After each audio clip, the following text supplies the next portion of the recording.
And I am just going to pass on the baton now to my colleague, Fenian Chen, to welcome all of you, and then turn it over to Catherine Hay to begin the webinar. Thank you. Thank you, Sonal. Good evening, good morning, good afternoon, everyone. I would like to join Sonal in welcoming you all to this webinar. I've been working with Sonal and Amy on the WEDGE project for over a year now. It has certainly been an exhilarating experience. I've learned so much. At the same time, the more I learned, the more I feel that there's so much more that I do not know. Frankly, I've had many moments where I felt attacked by the imposter syndrome. Taking social norm as an example, as a sociologist and a demographer, I invoke the concept often in my work, but more often than not, it's often in the background or the context section, or as an omitted variable, or as a part of the residual in the regression model that I apologize and acknowledge as a limitation.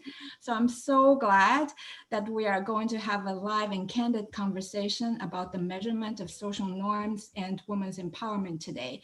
I'm excited to hear from all the experts coming from different disciplinary traditions and perspectives, situating norms and women's empowerment in a global context.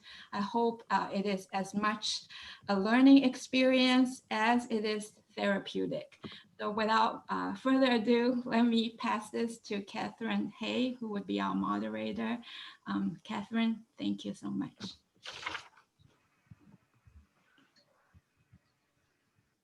Hi, everyone. So I can hear that some people are still popping in, which is great. I think we're going to have a really great mix of participants, and I hope that it's a lively discussion. But right now, I don't want to stand in the way of really diving into these presentations, because we do have a really interesting, I got a bit of a sneak preview last night. We have an interesting set of presentations that really break into this sort of black box, or I like the point on the on this being on norms being hidden in the annexes and the models. And I think we're going to really have an opportunity today to hear how people are making sort of the hidden or the invisible visible and trying to do that. So I'm just going to have us jump right in and move to our presenters. We'll move through them. I'll sort of chime in if I need to keep things moving to make sure that we do have that time for the discussion. But we'll go through all the presentations. I would ask you, if you have questions, to put them into the chat. If they're fairly simple questions, then the presenters, after they're done their presenting, they may respond to the question in the chat as well. For some of the bigger, more cross-cutting questions, I'll try to pull those into the final session after, when we can so we can have a sort of discussion on those bigger issues. So to get us started, we're going to move first, and Amy, correct me if I get the order wrong. I'm working on the order that you sent, but to kick us off, we're going to move to Sangeeta Madhavan and Mike Wagner from the University of Maryland. We're going to talk about measuring mothering and empowerment. I thought this was a fascinating presentation. I can't wait to hear them tell us all about it. So over to them. You've got 12 minutes, please. Okay. Can everybody see this or not? I can see you. Yes. Okay, nope. Let me try that again. Sorry about this. I'm still, oh God. Okay, 1 second, please. Am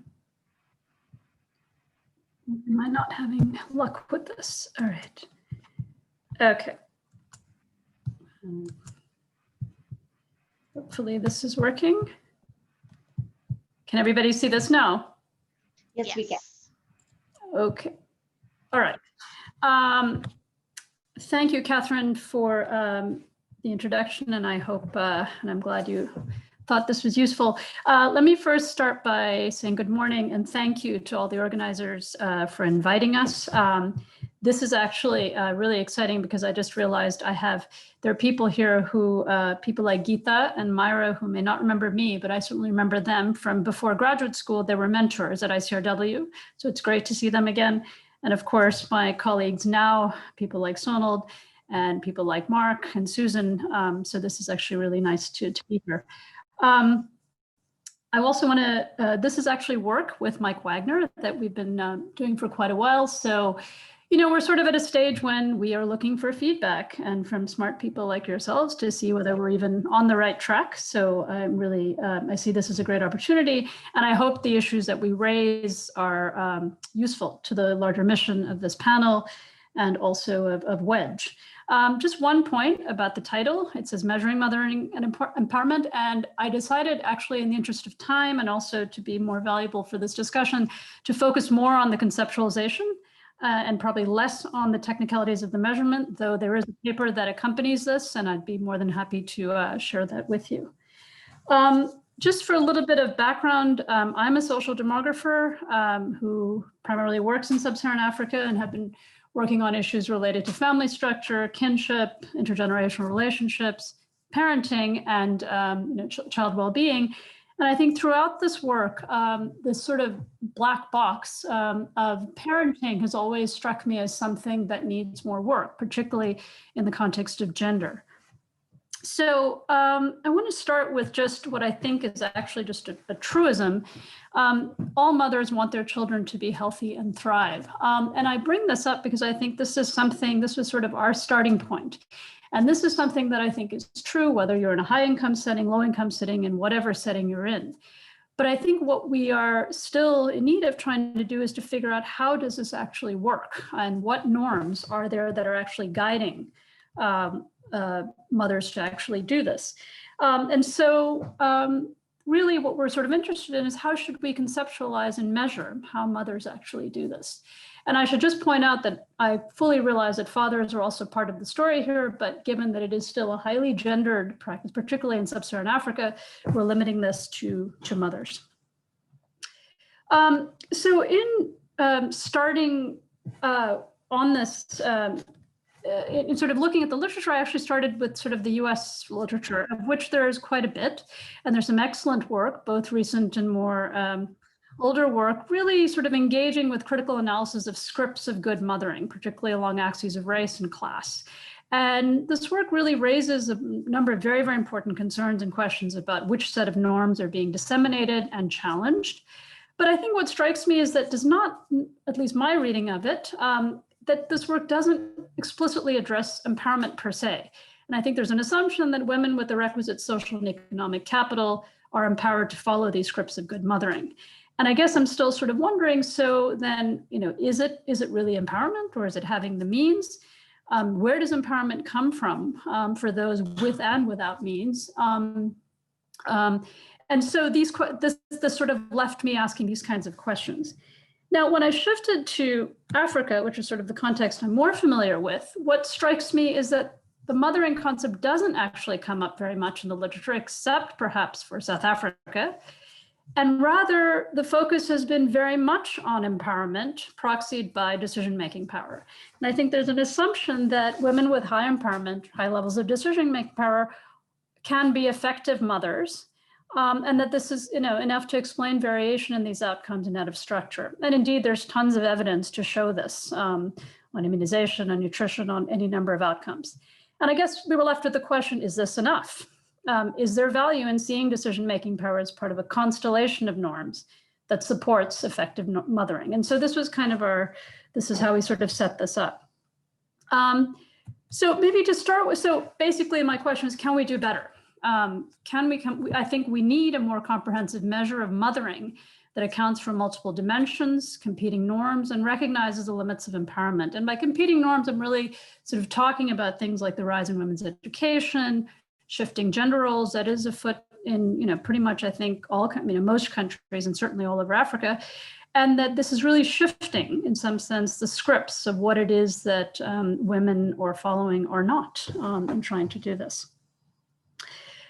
So mothering, just to, what is it? And I think for me, or for us rather, we define it as the way in which women draw on intrinsic and external resources to rear children. Now, I would love to know what you actually think about that definition, and you know, and I'm completely open to suggestions. But this leads me to sort of suggest a couple of types. You know, there may be mothers who draw on their decision-making power to make optimum use of intrinsic endowments such as education, and also their external resources like public health messaging to care for their kids. There may be women with high levels of power who may be uniquely resourceful and driven to safeguard their children's health despite deficits in education and external resources. And there may be women who lack the power and education literacy, but are exposed to so much health information that they can actually use this to compensate for a dearth in agency. These are all just sort of suggested types. And I think why we should care about this is that I think it does feed into a key question of this panel discussion, which is sort of the measurement of norms around effective mothering. And I think that there is a need to develop a more nuanced understanding of what actually mothers are doing for their children, and understand the mechanisms underlying the relationship between this empowerment and children's well-being. There's something there that is or is not working. For women, I think it is important to try to actually figure this out. And lastly, while improving women's empowerment should certainly be a development goal in itself, I think we need to expand our scope of inquiry to sort of think about these less intuitive and more complicated scenarios that might actually allow us to develop better intervention strategies for both mothers and children. Okay, so what is this? What we're basically doing, I'm treating this as sort of as a proof of concept. And we drew on data from the Mali DHS. And I think for this crowd, everybody's familiar with the demographic health surveys, but we used Mali because it has some of the worst outcomes of child well-being in Africa, and also ranks very low on the Gender Inequality Index. And what we did was, and as I said, let me just repeat all the details of the sampling, everything I can happily share with you, but I'm not going to go into that now. But what we did was basically we conducted a latent class analysis to try to classify mothers in union, because this is what the DHS offers, according to their responses to selected questions on decision-making, education and literacy, and also exposure to health information. So the idea is, can we extract sort of these typologies of mothering based on these kinds of observed characteristics? So what we used was, again, in the DHS, we are all sort of limited by the data we have, not sort of, the data that we wish we had. So these decision-making power questions, I think most of you are familiar with, but they're about making major household purchases, decisions about visits to your family and relatives, how earnings are used, and about decisions about healthcare. Knowledge acquisition, or what I'm calling sort of intrinsic components, educational achievement, literacy, reads newspaper, listens to the radio, and then the health information we picked up on knowledge of family planning, knowledge of HIV/AIDS, and other sexually transmitted infections. And by turning this all into a latent class analysis, which I'm not going to go into the details of, we end up with something that looks like this, which is messy. It's not sort of nice, neat classes that sort of say, hey, this all sort of comes together in these patterns. But what this is actually just showing you are just the probabilities of these different classes of the various items that I just went through. And what might be more useful is to actually see how we're thinking about this, which is that this is sort of the classes that we've kind of come up with, and again, this is all still sort of very much work in progress. So you can think about agentic mothers. These are people who have high decision-making power, but have low education, but have very high exposure to information. You might think about constrained mothers who have low on decision-making power, but high on education and high public health exposure. You could think about another class, something that we're calling passive, where it's really just high on exposure to information and not much else. And then finally, sort of the disadvantage, where essentially have scored low on everything. So this is where these are sort of the four classes that we've extracted from doing this analysis. And just to see, okay, does this matter? Now, this is, so we just ran some models to see, well, does this make a difference for kids' immunization? And this is, controlling for a load of other demographic characteristics of mothers and children in households. And, again, we're still sort of struggling to figure out what's going on here. But I think what's interesting is that it's not the children of agentic mothers, the ones with the high decision-making power that have the highest probabilities of being vaccinated. It's actually the constrained ones. And remember, these are the people who don't have the decision-making power, but high education and public health exposure. And even the passive mothers, the children of passive mothers, are actually even do better as well. So again, these are all just sort of preliminary results and still trying to sort out what's going on. But I think it leads us to sort of some very, very tentative, sort of conclusions where we are, which is that there does seem to be some evidence of these different types of mothering, at least, in the Mali situation. The effects on vaccination of this is somewhat unexpected. And so we're still trying to, try to unpack what might be going on. But I think it raises sort of important questions of the relative role of decision-making power vis-a-vis education and public health campaigns that are actually pushing norms around good mothering. What does it take to be a good mother in these kinds of contexts? And what is it that women are actually using to make the decisions that they are about caring for their kids? And lastly, I think obviously it underscores the need to approach our sort of this question of norms around mothering with more conceptual sophistication and better data. So I think, did I hit my time limit, Catherine? You are exactly on time. That's very Okay. impressive. Right. Thank you. And Okay, this is a lot to cover and fascinating. So I know there's going to be a lot of questions. And just a reminder to people to feel free to put your questions into the chat or to hold them. But if you put them into the chat, I'll try to bring them back in during the discussion.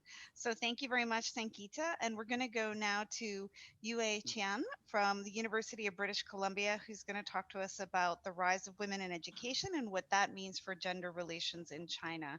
So over to you, please, and you've got 12 minutes as well. Thank you. Thank you, Catherine. Can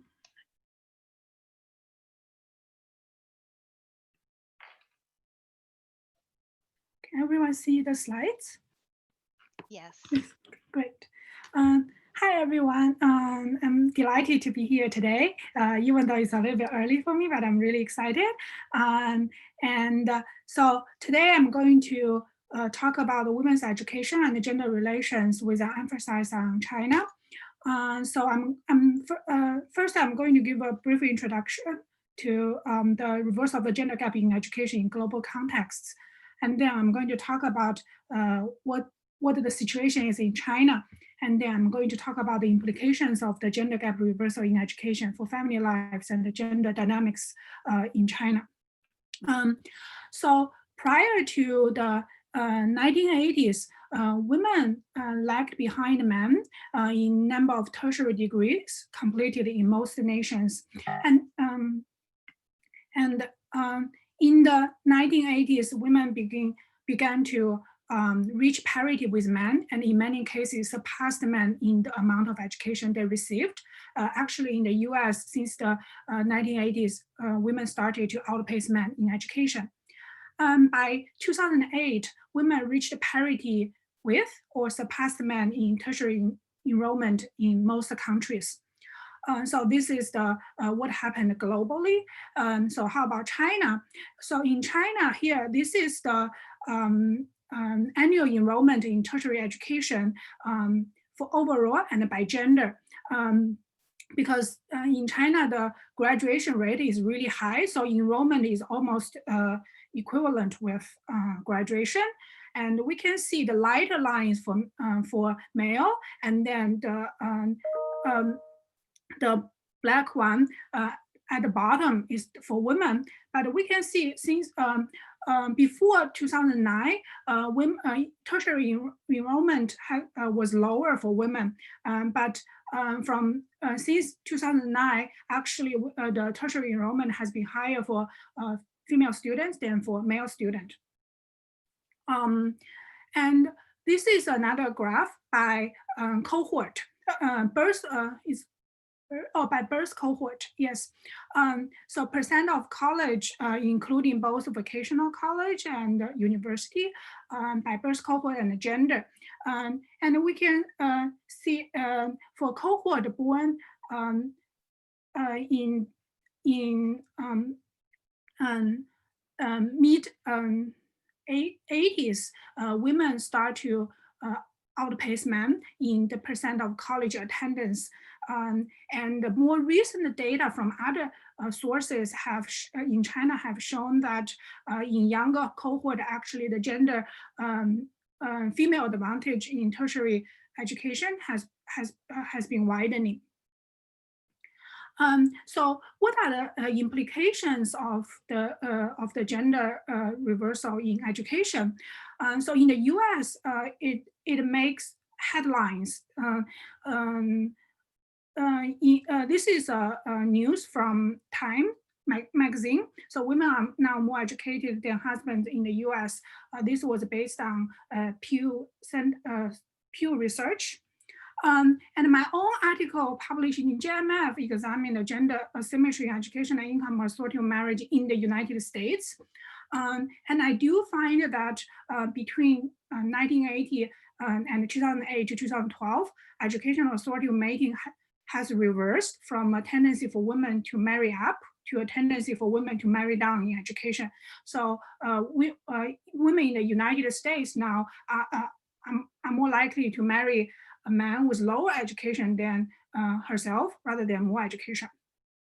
So in the literature, including my own paper, we use Oppenheimer's marriage theory of marriage timing to interpret this change.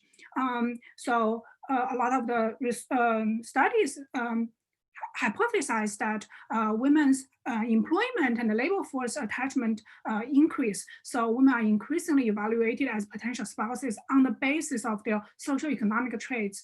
In this case, men begin competing for highly educated women.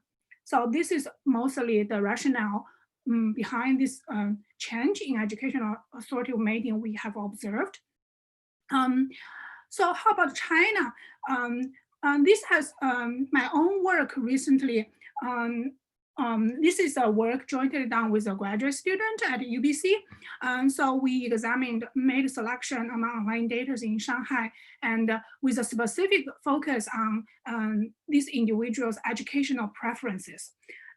So instead of doing quantitative research, which is usually what I have mostly been doing, I and a local colleague in Shanghai actually interviewed 29 highly educated online daters in Shanghai. So we actually talked to these people of ours to understand their preferences and strategies while using online dating.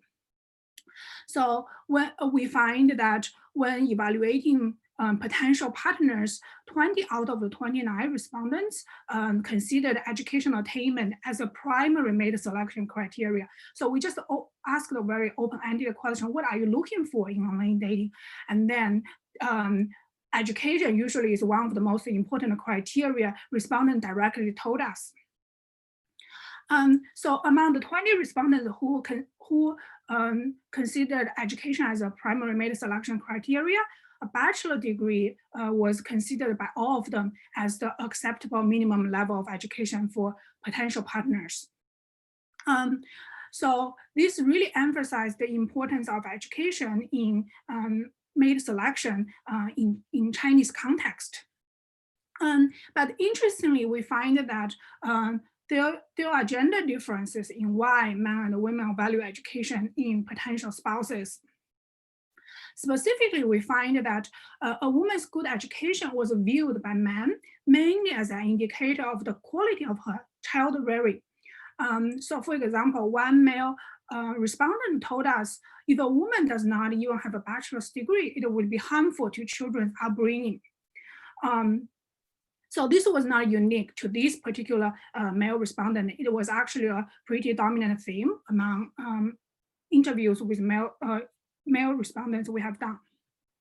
So by contrast, our female respondent did not connect their potential partner's education with his child rearing skills at all. And actually a lot of our female respondents did not even express very strong interest in having kids. So the finding really highlights the persistence of traditional gender role and unequal divisions of household labor in Chinese families. It also pushed me to rethink what education really means when we talk about, oh, men start to value women's education in evaluating potential spouses. So in another paper also with a graduate student, we use Chinese general social survey data to examine cohort differences in gender attitudes about what kind of family in China. So this work actually followed colleagues from University of Maryland, Joanna Pepin and David Cotter. And so we, using survey data from China, we examined attitudes about gender in the public sphere. So the item for that is when the economy is bad, female employees should be fired first. And then we also examine attitudes about gender in the private sphere separately. So men should put career first, whereas women should put family first. And we code these two items so that higher scores indicate more egalitarian gender ideology. So we examined these attitudes about gender by birth cohort and by gender. So we have a cohort born in the 1950s, 60s, 70s, 80s, and 90s. And this is the graph for attitudes about gender in the public sphere. And the gray line is for men, and the darker line is for women. And recall that higher scores indicate more egalitarian gender ideology. So we can observe from here that from older cohort to younger cohort, the gender differences in gender ideology have been widening. So men increasingly lag behind women in egalitarian gender ideology in the public sphere. And strikingly, this gender difference, the widening gender differences are even more salient when it comes to attitudes about gender in the private sphere. So in the older cohort, men and women are pretty similar in the attitudes about gender in the family.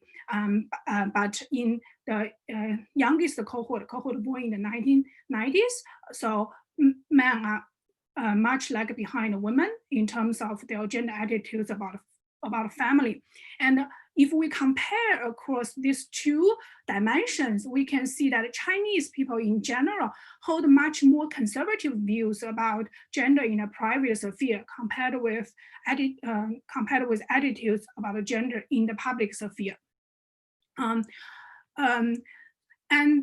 when we try to explain this widening gender experience, gender differences in gender attitudes, we find that two factors are really important in accounting for these widening gender differences.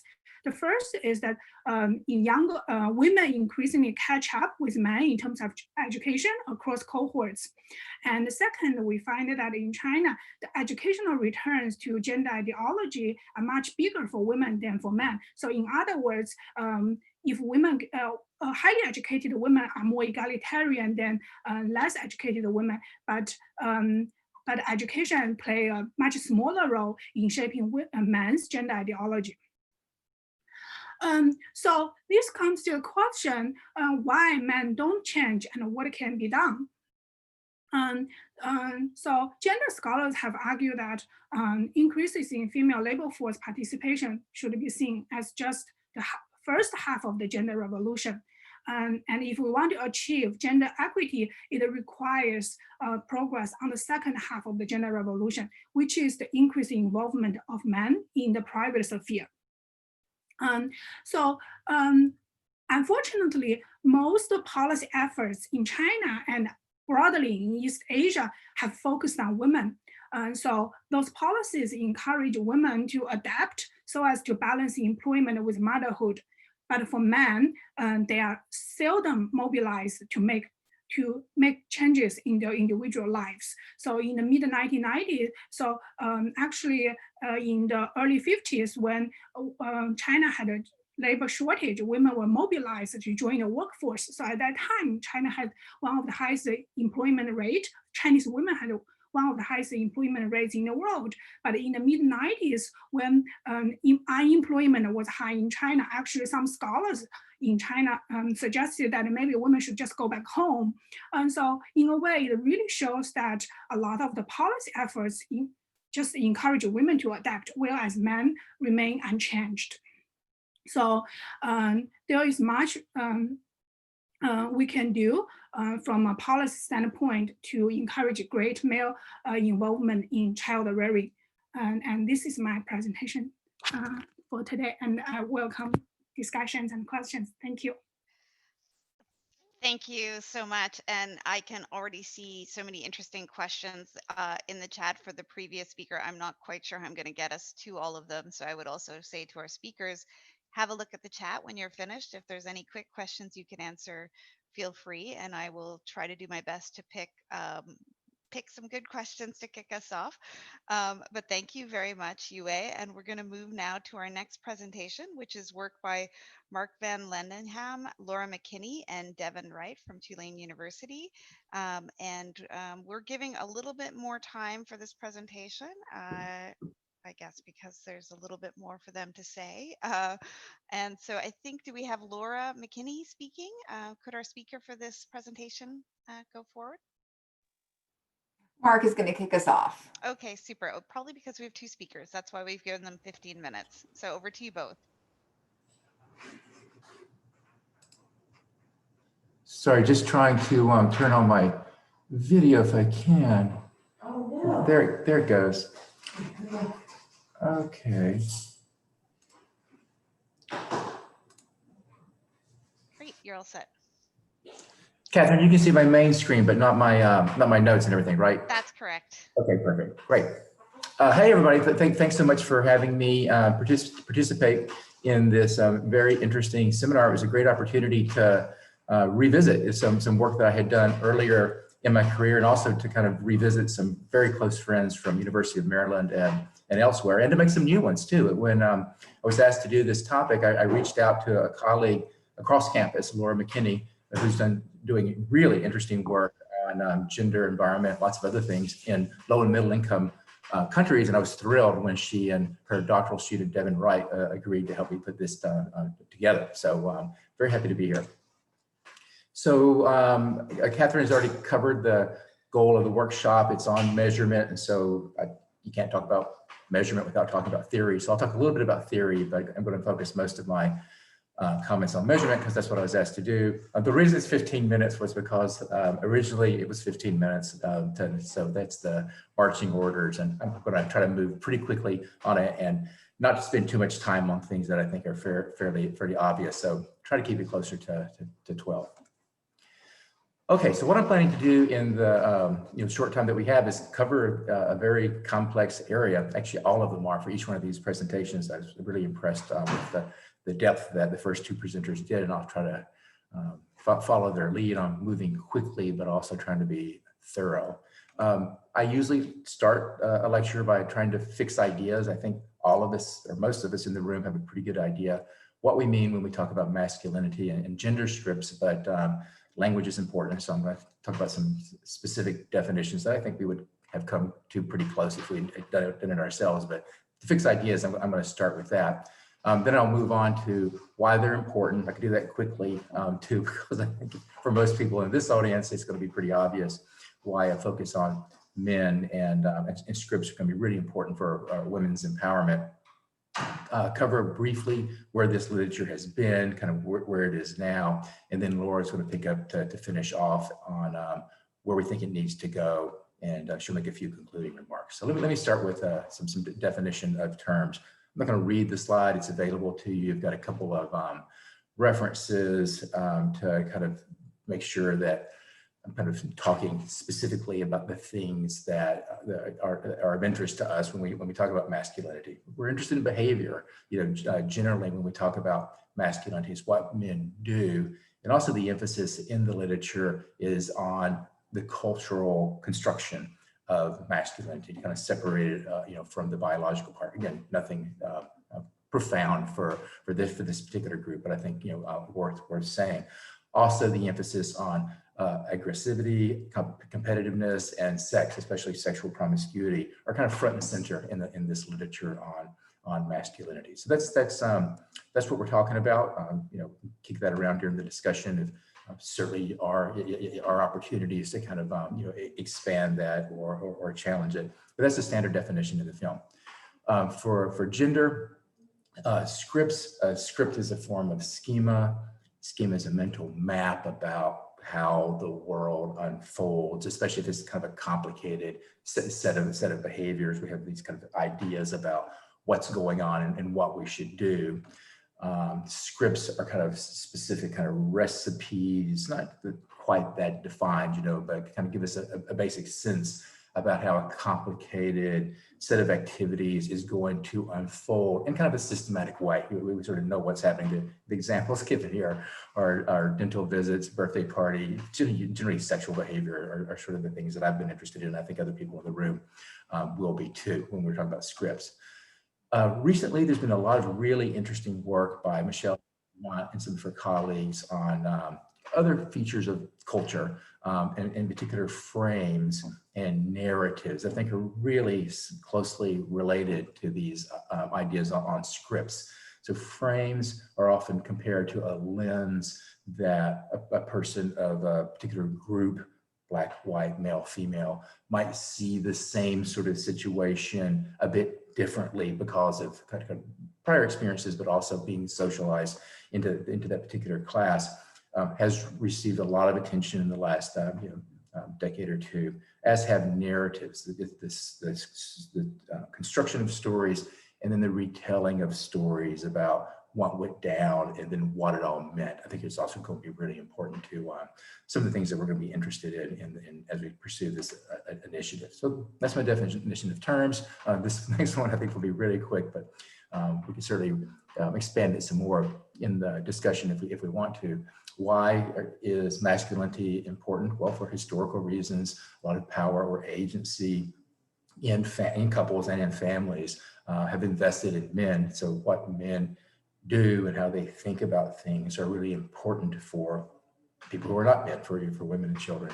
And so men have agency, and so it's really important to kind of get a grasp about, you know, kind of what's going on, and then also how we might change some patterns of behavior that you know, don't really work well for women and children. So that's why it's important. Gender scripts are important because many of the things that men do with the relations with other men, but also with the relations with women, also have important implications for women and families as well. So that was pretty easy. Current state of the literature on masculinity and gender.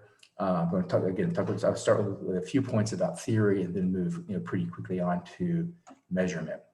Okay, for theory, as I was kind of thinking about, you know, how to kind of present very rich bodies of literature on these topics, I decided we can't do much better than going back to Lauman's classic work in the mid-1990s, which was kind of a report on this national sex survey that he and his colleagues did. But he also really wrote this really wonderful book on you know, kind of what's known about sexual behavior. It was in the mid-1990s, but a lot of it's really relevant now. Just for all you young whippersnappers, just because something is 20 years old doesn't mean that it's not relevant. So he's a very good writer, and he does a really nice job of summarizing some of this theoretical literature. And the two bodies of work that I think are most relevant for our purposes here are, first, scripting theory.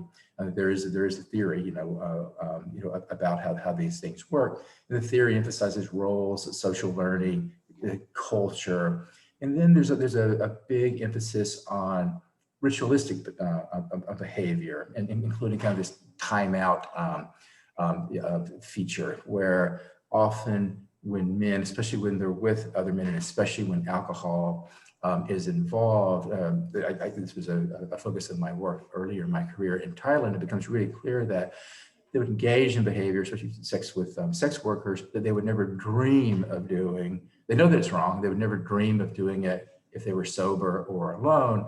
But as this ritual unfolds, there's this kind of phenomenon of this timeout behavior phenomenon, where men start to feel like that they're actually, this is a different situation. You know, it's kind of a liminal experience where they're kind of not bound by the usual rules that govern mature behavior, and so they do these things that they otherwise wouldn't do. Anyway, kind of fascinating literature, highly recommended. The other theory that I think is really relevant is that on networking theory, and a lot of networking theory has to do with how men and women mingle and have kind of different social networks that might actually put men and women into contact with each other in such a way that might lead to a sexual relationship. But I think one feature of networking theory is that in many of the low and middle income countries that we're interested in, In the US too, a lot of the relevant social networks are homosocial. That, you know, men hanging out with men, women hanging out with women too, but we're talking about masculinity here. And so a lot of what's deemed proper is going to be transmitted within these social networks. And also the cost of going against these established norms can be extremely high. And again, in a place like Thailand, where a lot of your educational work opportunities are going to be vested in these kind of client-patron relationships, it's not just if you opt out, you kind of, you know, there are serious consequences to pay. So it's the theory part. Measurement part is, you know, a lot of really wonderful work, again, especially in the last, I mean, qualitative approaches have been around for a long time, but, you know, there's been a lot of, I'd say demography in particular, a lot more interest in it and receptivity to it in recent years. Many people in this group, you know, have been doing mixing a lot of qualitative work with quantitative work, but among most demographers, it's still fairly novel. So let me start with the quantitative approaches first. Fishbein and his colleagues have done a lot of really interesting work on quantifying what the perceived norm is and the motivation to comply, and, you know, how good would things be if you went along with it, how bad would the consequences be if you didn't. So those are kind of the standard quantitative approaches. I've gotten good mileage out of it. I think they're, you know, they're really nice models and kind of help you to demonstrate that these things really matter, you know, with regard to who engages in some of these behaviors of interest and who doesn't. More interesting to me, at least, you know, at this stage in my career, are some of the advances in qualitative approaches where you actually work with an independent coder. And two of us, like Devin and I, might be working on a couple of transcripts and have some idea of this particular script, you know, that we're looking for, and we would talk about it beforehand, and then she would code the transcript to kind of see where that shows up, and then I can independently code the transcript. You know, in vivo is one of the packages that I'm using that can make it really easy to, after we're both done with it, we can put our code side by side and actually do some mathematical, you know, calculations on what's our degree of agreement or disagreement on it. So a lot of big advances in qualitative work that's going to kind of make it kind of more palatable for you know, folks who are kind of primarily quantitative in on perspective. Okay, at this point, I'm going to hand it over to Laura to talk a bit about where we think this research needs to go, and then I'll ask Laura to make the concluding comments. So Laura, if you just want to say slide when you're ready for me to turn it, please do. Perfect. Thanks, Mark. And you can go ahead and go to the next slide. Okay, so just with regards to thinking about where this body of research can go, you know, we have a couple of ideas about thinking about how the performance of masculine scripts might align or not with actual experiences of empowerment. And then how might feminine scripts actually confer empowerment across same-sex or mixed-sex peer groups.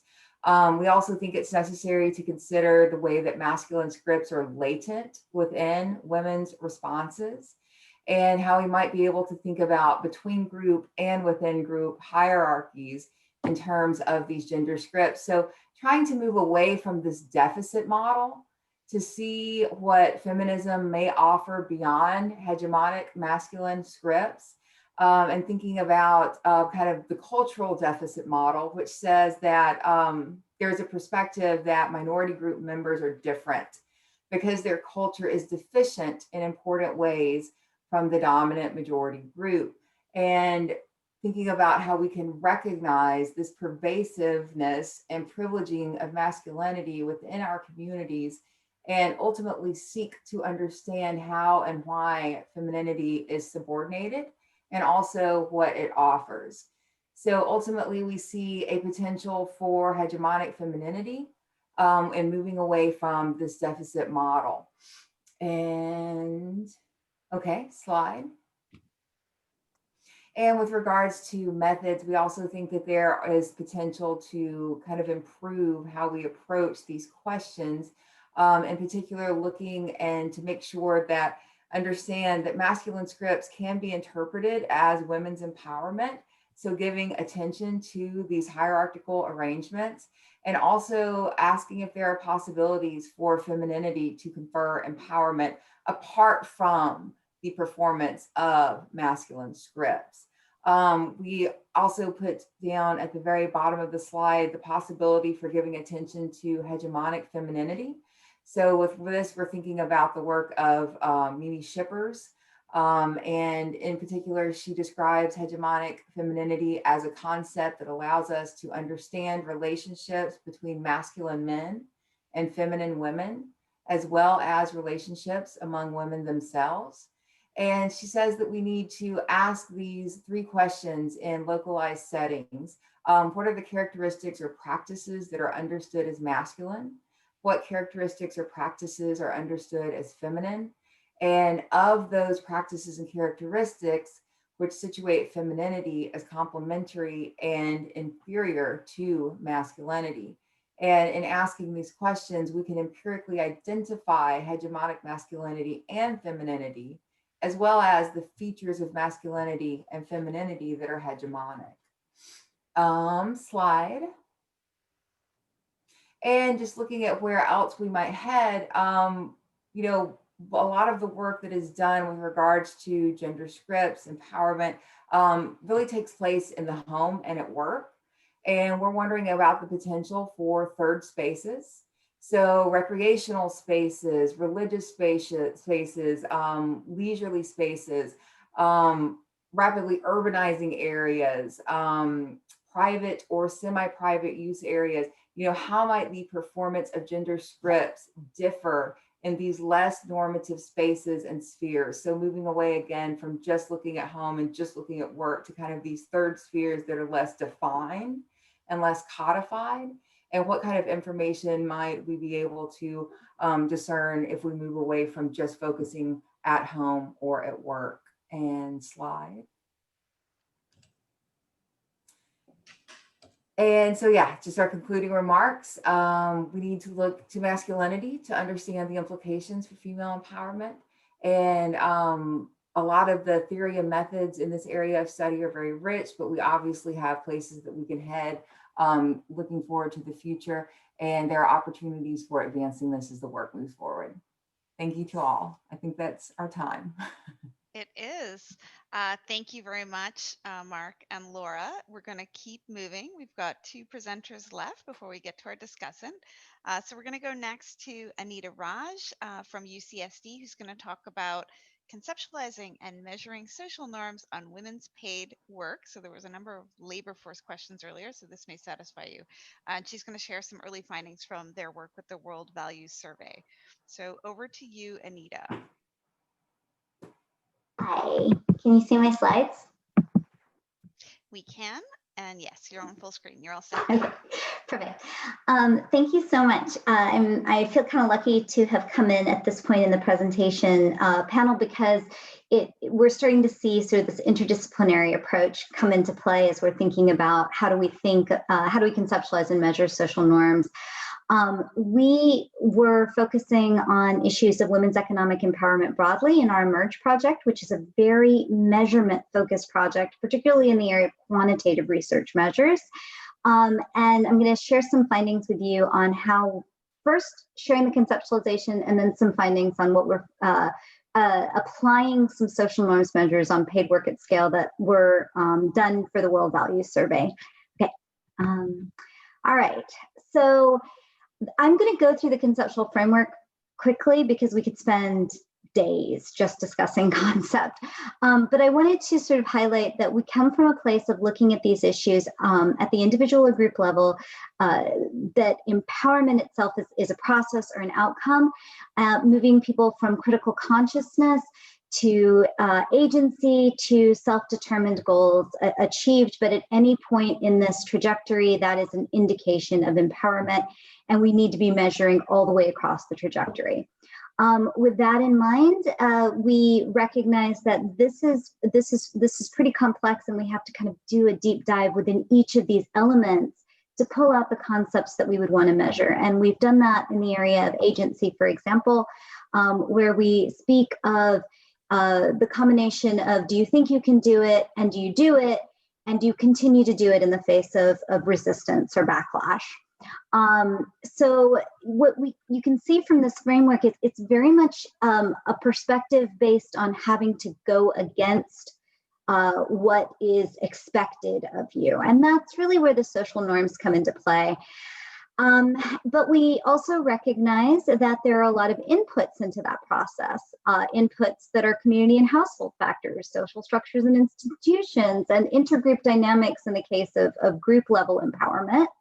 So that's sort of external to the individual or group undergoing the empowerment process, but internal to the group or the individual is their psychology, and within the group, the intergroup dynamics. So I'm only bringing this up to say that the concepts that we want to be able to identify for measurement are vast, and I think, you know, at every layer that we're looking at, we can go into deeper and deeper levels. So with regard to social norms, I want to acknowledge that this is representation of work from the Full Emerge team, and in particular guidance from Rebecca Lundgren and the Social Norms Learning Collaborative that she leads. And I want to highlight that this really borrows from interdisciplinary fields, but a lot of the work that the social norms movement in the past few years has done, starting with some of the work in psychology. So this is the notion that the way norms operate is you first learn your norms, you adhere to them, and then you move into a position of actually reinforcing them as well, or enforcing them in the social environment. These are probably not surprising, you know, these are things that are familiar to you likely, which are, we think about injunctive norms, what you're expected to do, and descriptive norms, what you believe or observe others doing. And that, you know, the enforcement aspect of these norms is whether you're going to feel rewarded or punished, or whether you feel like an alignment with the group. And what is that group? Who are these reference groups? You know, it matters that who you're looking to identify what adherence to norms are, but it also matters who the power holders in your structure are. And I recognize I'm going through this rather quickly. So the last point I'll make is the sensitivity. I care. So if there are sanctions, do you actually care about the rewards or the punishments of these sanctions? If I, you know, if I don't wear a certain, I'm from Mississippi, and if I didn't dress a certain way, maybe I wouldn't be invited into the debutante society within that context. That if that doesn't matter to you, then it doesn't really matter to you. Then you're not going to adhere to the social norm in that regard. So I recognize I'm going through this rather quickly, but it's to sort of give you an understanding of the foundations through which we were looking at social norms measures. We at Emerge compile the measures that have been tested in the field or show promise based on early stage testing to ensure that you know, it's a global public good, that you can get free access to being able to get these measures, and they've been sort of there's a menu driven approach to being able to find measures in your area of interest. So we wanted to understand this. Now I'll slow down. For injunctive norms, what you think others think you should do. Descriptive norms, what you see others doing or what you believe others are doing. And then these sanctions, which include the positive and negative sanctions, strength and sensitivity of the norm, and then, you know, who the reference group is, how many people were really actually capturing them. So what you can see is across these different areas of women's economic empowerment that were identified through expert input in a longer process I won't go into right now, but we have a roadmap report available and I can share it on the text. That across these different areas, unpaid care, domestic labor within households, financial inclusion, business, enterprise, education, so on and so on, we find very few measures of norms. And that the general norms that you see here, where you see a bit more about the descriptive norms, they tend to be in the area of gender roles. So some of the things that were discussed first, masculinity, dominance norms, hypersexuality. Let me go to the next slide. So what we found in that first segment of work is that the Emerge measures we were finding on our website really didn't offer a whole lot in norms, and a lot of what it did offer in norms was in the form of attitudes. So we also recognized that there's an emerging literature, that because that was done about a year ago, and there's emerging literature in this area And I know that GROW is on the line, and they've also done work around literature reviews. Certainly Mara and her team has done it. So this is just a newer review that focuses specifically on social norms measures that we are currently in the process of doing. We reviewed 7 electronic databases, and we will update the time period to beyond July 2020, but just from 2010 Jan to July 2020, looking at papers that had a quantitative analysis with a survey measure, but and had some indications of the scientific underpinnings of the measurement, although we were very broad in the way we defined scientific underpinnings, the Cronbach alpha, descriptive data. We were pretty broad. We identified 369 records, non-duplicative records that met our criteria. Only 9 had any kind of statistical basis with psychometric testing to assess reliability and validity. The norms that we were able to identify in this area were related to wages, and that was specific to agricultural workers, credit card debt, intention to purchase longevity annuities. I don't know how you can get more specific than that, but improved grassland, entrepreneurship among older adults, and hiring and retraining people and cancer survivors. And you can see from these norms that they're not just related to the WE, but they're related to the topic area. To the population. And we thought that that was a really important finding, that norms around WEE are not just specific to the nature of WEE assessed, but these measures are tending to reflect what they are specific to a population area and a subpopulation area. So gender and older adults, or gender among small dairy farmers. What we also found was there's a lot of missing data which relate to unpaid care and domestic work as norms. We got a lot of attitudes, but not a lot of norms. Education, attainment, and training, and digital technologies, freedom of movement. And some of this is coming out, but they're not providing the psychometrics to, it's usually internal reliability.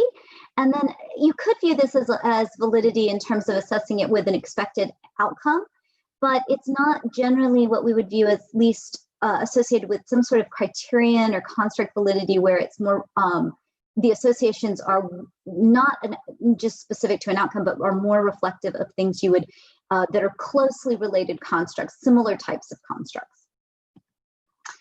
Okay, so with that in mind, we've been working with survey groups, some of whom are here.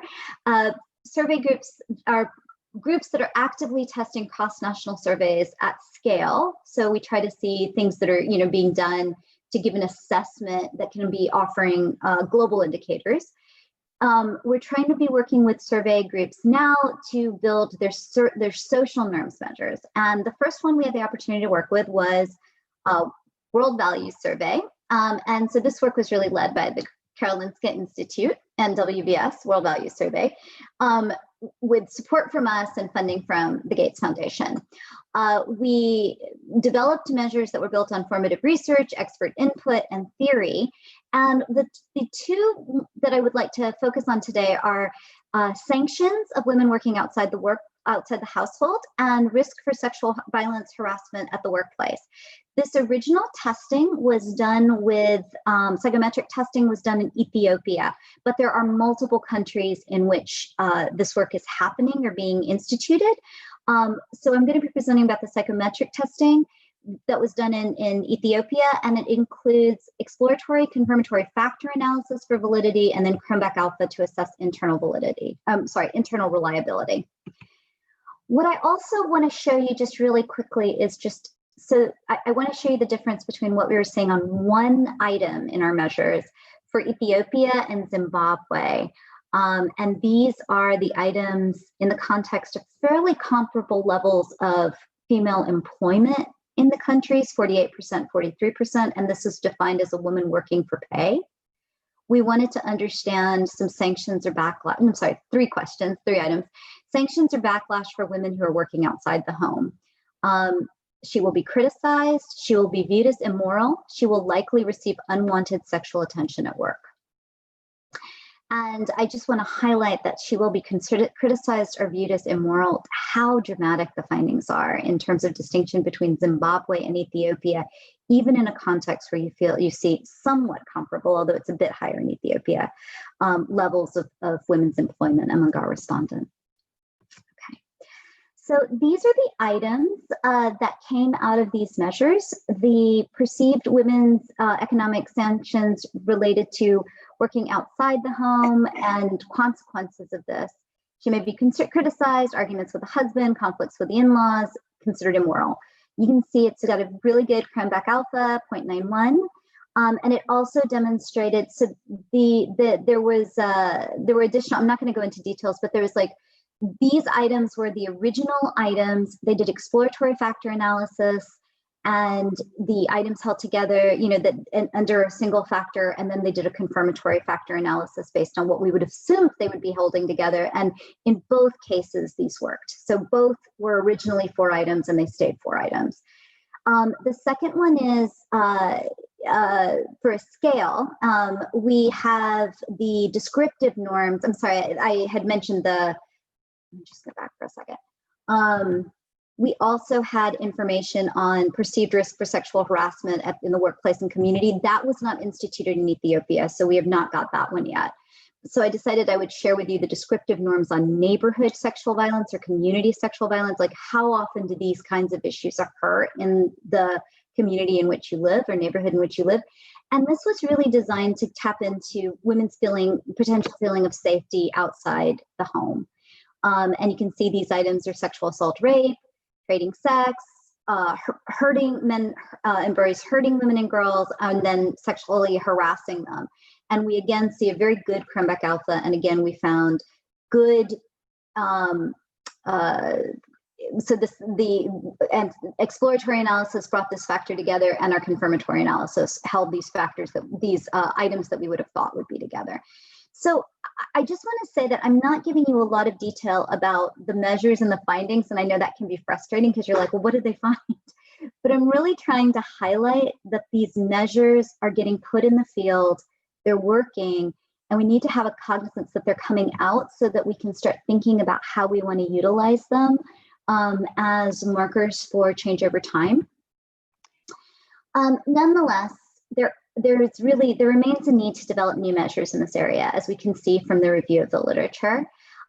We also feel that there continues to be a lack of clarity on the conceptual and theoretical foundations of norms, with interchanging the notion of attitudes and social norms, sometimes only collecting the descriptive, what I expect, or what I see in my community, but not the injunctive, what I expect other people to do for me, not necessarily doing the sanctions. We have very few sanctions. We and almost never do we find detail about the referent group. And so we really need to have a consistency and clarity on some of these features of norms so that we're consistent in the way that we operate, that we develop the measures. And we are seeing from this and from some of the other new data that's coming out there that these pretty short measures are operating well at scale. And so the last thing I want to share is that we have some small funds. Thank you to Catherine and the Gates Foundation for this, to help support researchers working in the field with existing projects to be able to develop and test WEE social norms measures so that the next time you see our heat map, we have a lot of those gaps filled in. Thank you so much. Thank you so much, Anita. And we're going to go now to Poonam Matreja, who's going to talk about the evaluation of a really interesting media initiative in India. And Poonam is with the Population Foundation of India. So over to you, Poonam.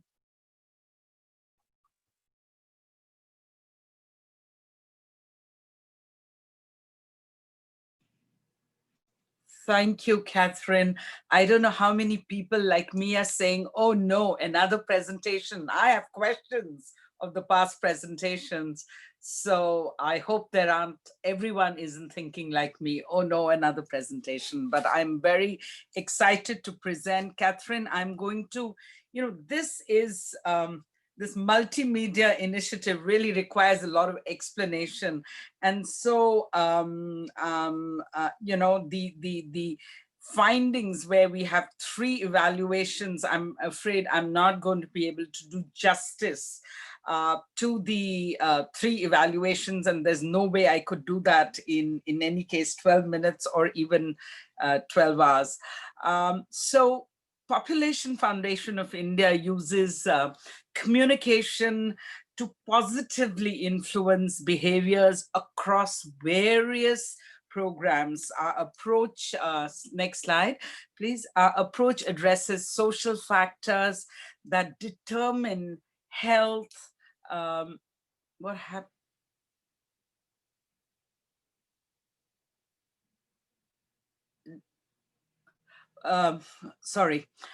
Addresses social factors that determine health, gender, family planning decisions using multiple media platforms, and messages ensure that we do the most appropriate nudges. Some examples I've given here, I'm not going to deal with anything except the last one, which is Main Kuch Bhi Kar Sakti Hoon, but I just want to quickly say that one of the examples is the Satya kit, which was developed using content of Main Kuch Bhi Kar Sakti Hoon season 2, to develop a program for 800,000 peer educators, a government program under the Ministry of Health and Family Welfare. And Catherine, not to forget Bas Bahut Ho Gaya, which you greatly encouraged and supported. Enough is Enough. This was a program to end violence. And the second is Sex Ki Adalat, which were online web series and films launched across social media, which were evaluated. And you know, there's rich evaluations for all these programs. And more recently, PFI's COVID-19 campaign addresses preventive behaviors, stigma, unity, and mental anxiety across multiple disciplines. And we've reached about 48 million people. So my slide 3 onwards, I'm going to focus on Main Kuch Bhi Kar Sakti Hoon. So the next slide, please. So we launched Main Kuch Bhi Kar Sakti Hoon, which in English translates into I, Woman Can Achieve Anything. This was designed as an entertainment, education, transmedia intervention with the TV serial at the heart of, at the core of the program. And 180 episodes later and into season 3, which got over end of 2019, we used a range of channels to ensure that its message on women's empowerment, family planning, child marriage, violence against women, gender equality, contraception, and sanitization, which was one whole season, were disseminated and reinforced as widely as we could, as you can see here, through TV, radio, community media, community clubs, radio, community radio, the integrated voice response system, where we received more than 2.5 million calls over a period, over 3 seasons, and the digital and social media platforms, which was really much more in season 3, where we also introduced a AI-powered chatbot, which is embedded in the Main Kuch Bhi Kar Sakti Hoon Facebook. So my next slide, I'm going to share very quickly, slide 4, please change. I'm very going to quickly share with you our theory of change, which we really explicitly developed for season 3. The overall strategy was to develop entertainment, education, TV, and radio serial using a positive deviance and transmedia approach, would result in our intermediate outcomes were to positive shifts in knowledge and attitude towards age at marriage, age at first pregnancy, social norms, and beliefs around contraception, increasing conversations between around issues of family planning, increased knowledge on contraceptives, improved attitudes of frontline health workers towards sharing information around family planning and contraception was done. That's where we used all the characters in the serial were either an Asha or an A&M and doctor. The doctor was the main protagonist, and the primary outcomes of the intervention included enabling social environment for young people and men and women to accelerate positive changes in their shifts in norms related to family planning, and increased demand amongst young people for quality reproductive and sexual health, and of course, improving the basket of choice. And the next slide, please. Developing मैं कुछ भी कर सकती हूँ and its approach involved vast amounts of preliminary research, field research, and looking at global evidence of what worked and did not work. Role model was in South Africa, Seoul City, but we looked at programs and evaluations and from across the world on entertainment, across the world, different programs in entertainment education. And we conducted detailed desk reviews, did positive deviance inquiries. All the episodes are based on positive deviance inquiries, which we amplified in the serial. A technical advisory group of international, Indian and global experts were set up. Experts on SBCC and entertainment education provided guidance and review, and this detailed systematic script reviews were coordinated, as well as episodes developed in mind keeping correct messages, as well as entertainment. We did real-time monitoring and feedback through viewers clubs, integrated voice response, which was monitored almost on a daily basis when the serial was on, season was on, and social media ensured that the production team received constant inputs on the popularity and likability of characters and plot lines, which were constantly changed depending on the feedback we got. Multiple evaluations were carried out all through all through the 3 seasons. Also, key to the serial success, of course, next slide, please, was a renowned and a brilliant theater and film director, Feroz Abbas Khan. I'm feeling quite bad when we had to cut from 15 minutes to 12. I cut 3 minutes of showing you clips, which I hope to, for those of you who do continue, who may be interested, I will forward some clips for you to know the brilliant quality of, it was Bollywood quality, Feroz being a leading Bollywood director.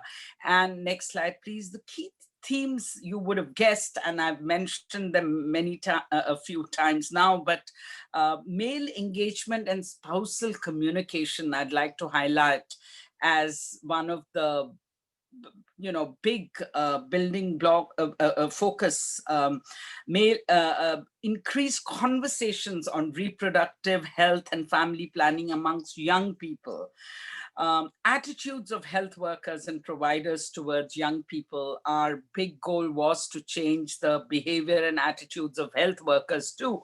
And we were very fortunate that the health ministry sent out SMSs to all frontline health workers across the country for every episode.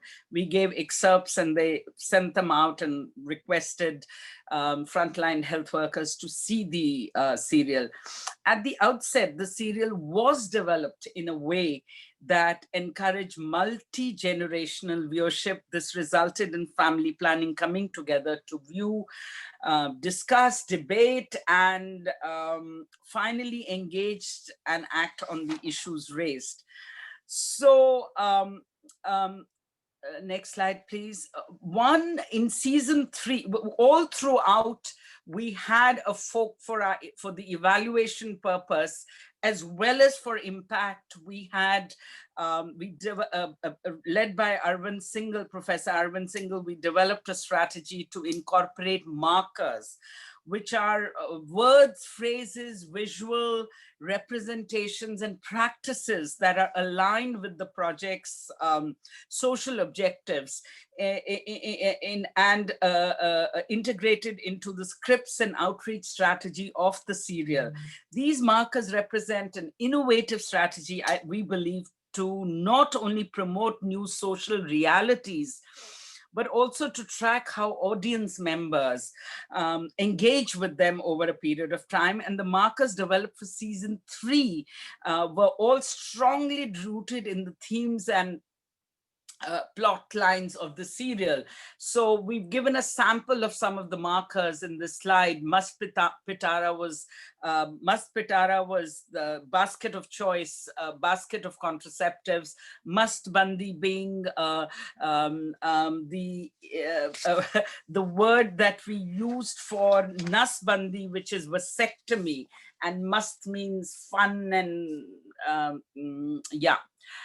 And since there is such an aversion towards vasectomy amongst men, the rates are 0.3% in India, while for women, sterilization, the rates are above 50%. Lambi Sagai was long engagement. Aurat ki marzi ka din was women decide to do what they want. Ladli din was celebrating when a girl was born. And so the transmedia approach ensured meaningful engagement with the markers, using multiple platforms to encourage audiences to engage. For example, asking audiences on IVRS to finish songs, lyrics, asking them to, would they do if they were in the shoes of Sneha or Panna. The Sneha is the doctor and Panna is the A&M, Asha worker, or inviting them to share their own stories. On social media, we had puzzles, quizzes, memes, contests. Some prizes were useful in breaking the ice around sensitive taboo topics. These challenges invited audiences to think and talk about the issues associated with the markers.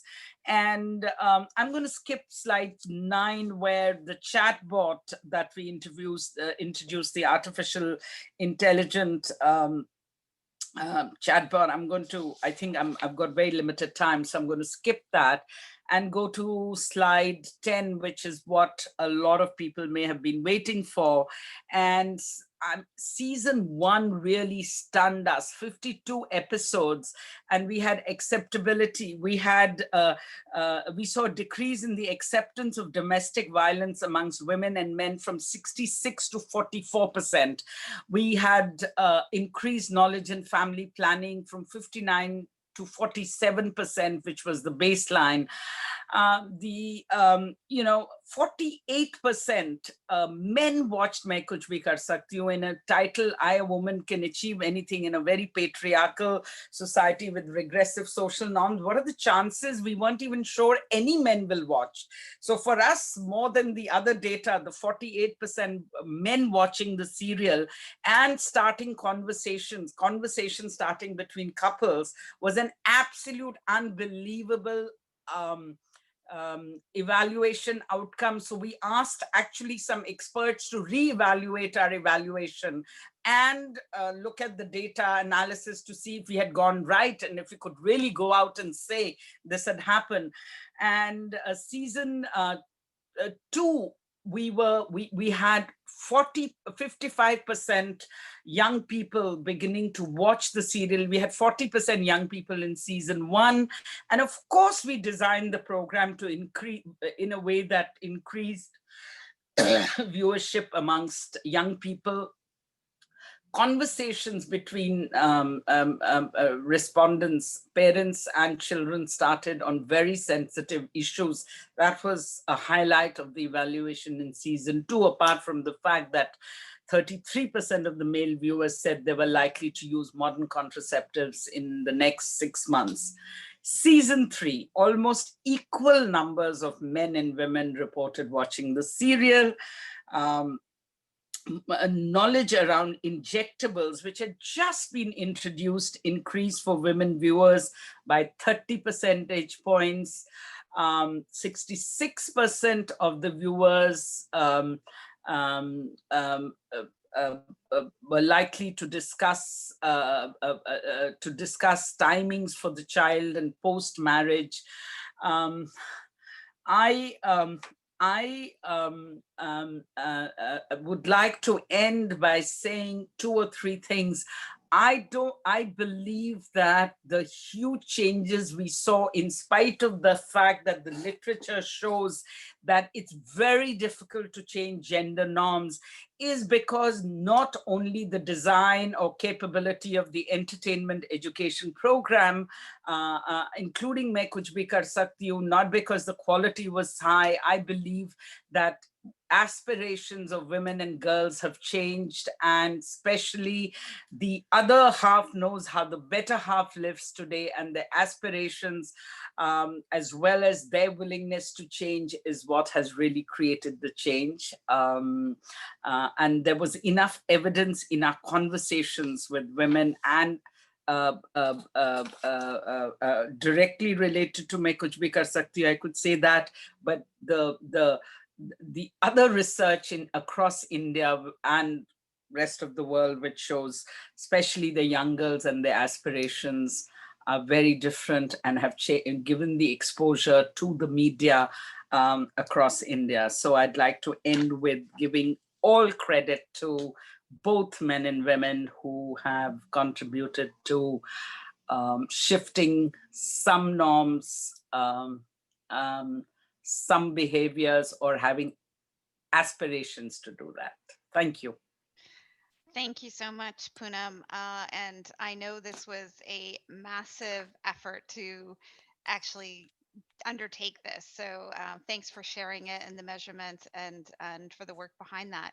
I now am going to go to Myra Buvnik from the Center for Global Development, who has the tremendous challenge of being our discussant across these different papers. So Myra's going to say a few words and look at connections across the different presentations we heard, and then we're going to go to the sort of questions discussion part of the agenda. So over to you, Myra. Yeah, thank you. I'm trying to start my video. Okay, there, it worked. Thank you, Catherine, and thank you so much for the invitation. I wish I could see you all personally, because I would love to say hello to many of you. Unfortunately, maybe we'll do that next year.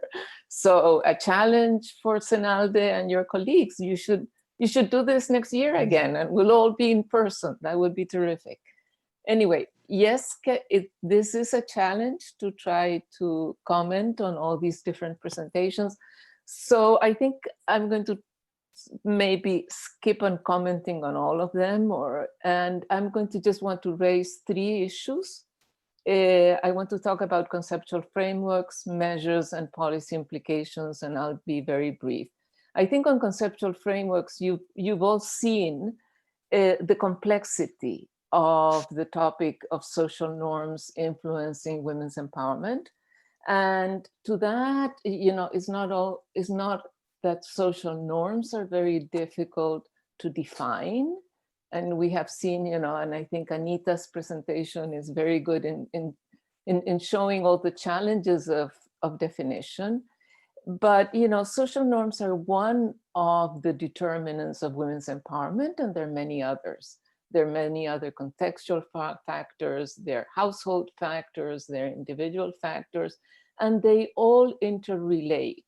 And I think that is what adds to the complexity. And one of the challenges I think that we need to do in research on social norms is to try to see how these other intervening variables interact with social norms to produce certain outcomes versus others. And more concretely, I was thinking in terms of Sangeeta's research in Mali, and the question that I asked immediately was, how does polygamy affect the perceptions of mothering?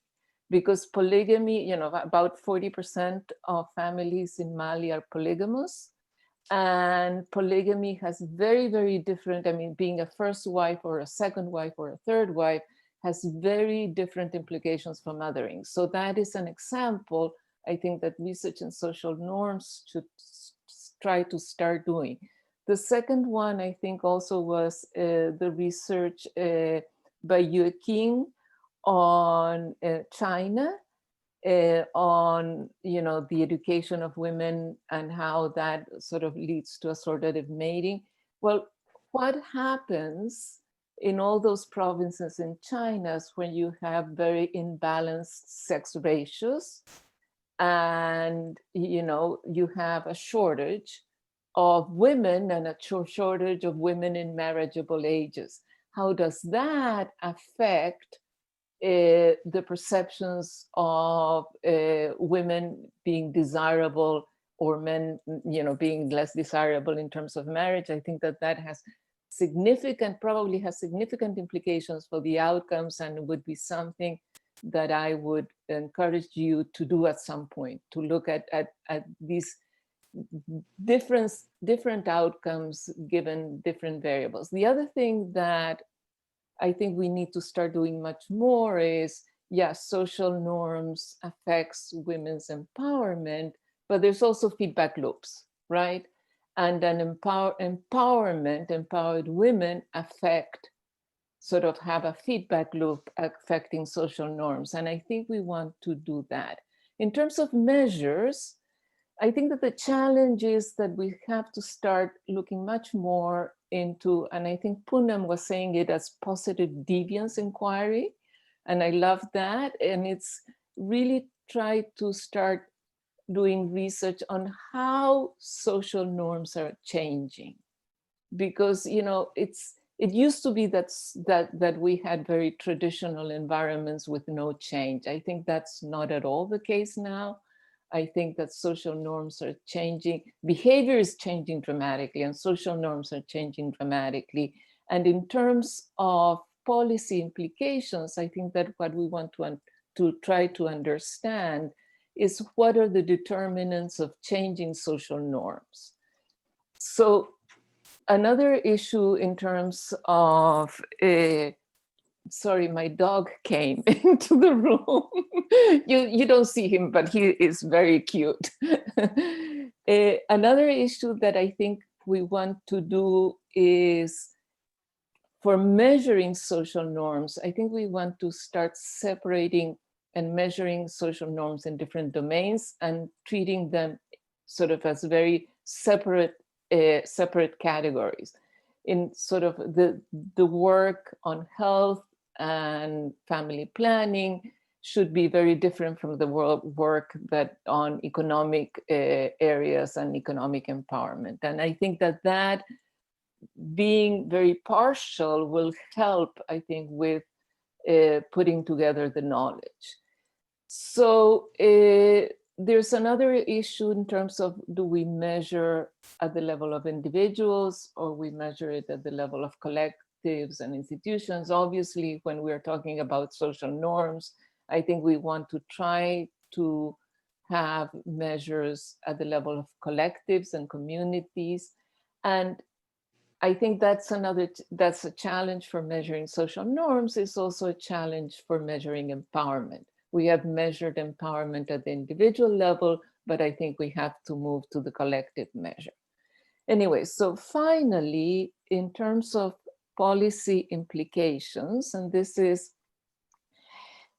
where, as interesting as the research on social norms is, up for quite some time, I think, particularly in terms of policy implications, when you talk about social norms, you talk about something that is cultural, that maybe changes or that doesn't change, but that is not so amenable to policy. So, and I think that in particular in some, and it used to be, for instance, at the World Bank, where I used to work at some point in time, if the outcome was explained, oh, this is a social norm, so therefore we don't have to do anything about it. So I think that while we should continue the research on social norms, and it's very important, but we have to make sure that it's not being used as an excuse for no action. Thank you. Thank you so much. I think you did a great job of connecting the dots across the presentations. I'm conscious of time, and I definitely want to make sure that we do get to questions and engagement with the questions that the audience raised. So I'm just going to limit my points to 30 seconds or so, and then I'm going to dive into the first round. So, you know, for me, this was such an interesting webinar to attend because I've been grappling with this question around norms. How do we change them? Can we change them for a long time? A few years ago, I was in a meeting with a very powerful philanthropist who shall go unnamed, where we were talking and trying to sort of really pitch actually new work that was really around sort of gender norm change, etc.